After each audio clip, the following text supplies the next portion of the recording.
Hello everyone, my name is Harmanjeet Kaur and today I gonna present an analysis of macroeconomic variable of Denmark over the period of 20 years from 2003 to 2023. This presentation is a part of our BUS course.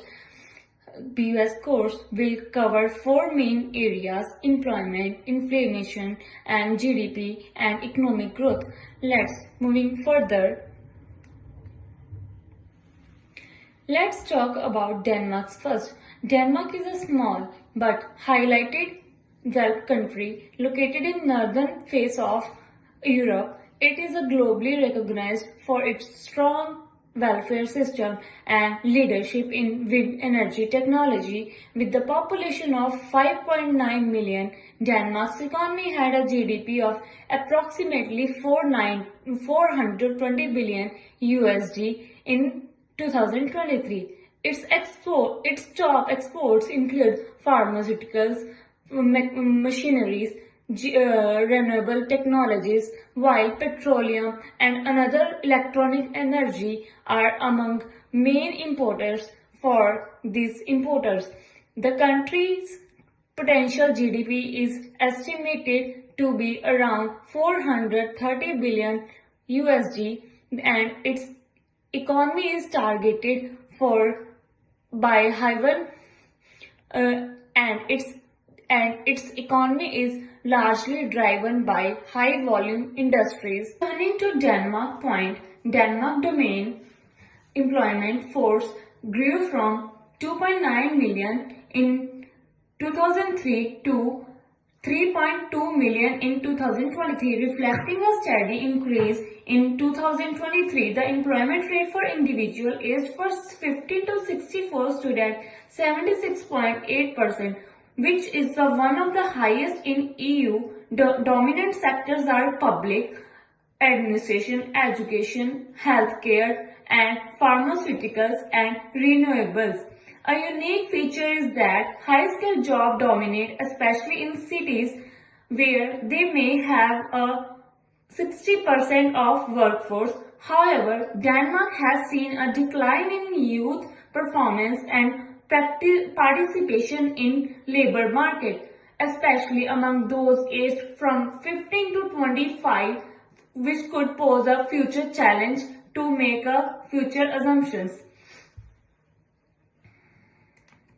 This graph shows unemployment of Denmark's rate from 2003 to 2023. In 2006, the country reached a low of around 3.5%, reaching a booming job market. The peak came in 2010 with unemployment rising 7.5% due to structural changes and in the economy shifts from global demands.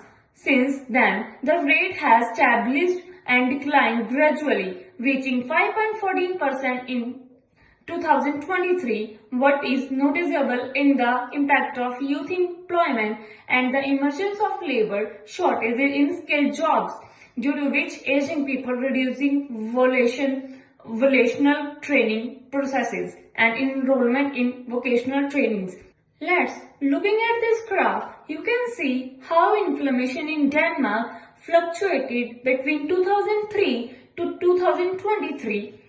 The lowest point was in 2015, where inflation at 0.45%, which reflected falling energy prices and sudden changes. The highest spike came in 2022, reaching 7.7%, driven by global energy shocks and geopolitical instabilities.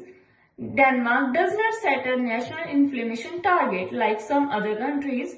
Instead, it releases a Eurozone policies through it is a fixed exchange rate, helps to manage inflation indirectly. Now, turning to the inflation. Over this 20-year period, Denmark has maintained low and stable inflation thanks greatly for fixed exchange rate policy, which pegs the Danish krone to the euro. This means that Denmark's inflation closely mirrors that of the Eurozone.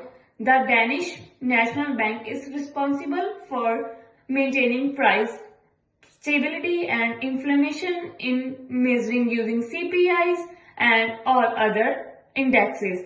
A major inflation peak occurred in 2011 where hitting 2.76% due to a supply chain distractions and rising commodities prices. Let's talk about GDP over time.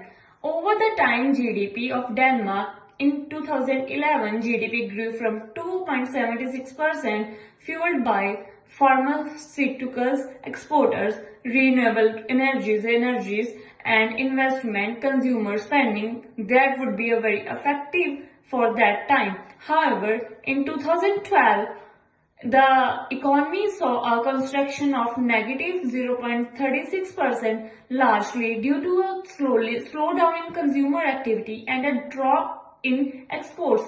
Denmark's top economic drivers during this period have been pharmaceuticals, wind energy, machineries, and strong service sectors. As you can notice from this graph, these fluctuations align in a typical business cycle pattern and expansion and constructions. On this slide, we can identify economic growth trends. One of the most significant growth for year was 2017, where GDP grew by 3.1%. This was attributed to a boom in biotech and pharma, as well as a rise in consumer confidence about the growth. The 2016 recovery for previous year's slowdown is also notable, which GDP increased slightly 0.25%. These kind of trends can Denmark's resilience and ability to bounce back from the targeted investment in innovations and export sectors. Turning towards the GDP per capita, which is a very useful indicator for individual growth and economic well-being. In 2003, Denmark's GDP per capita stood at about $40,519 by 2023 it has risen above $68,453. It is a much higher than a global GDP per capita, which was 13,169 in 2023. Because Denmark's population has remained relatively stable, this means per capita GDP growth has closely followed total GDP growth.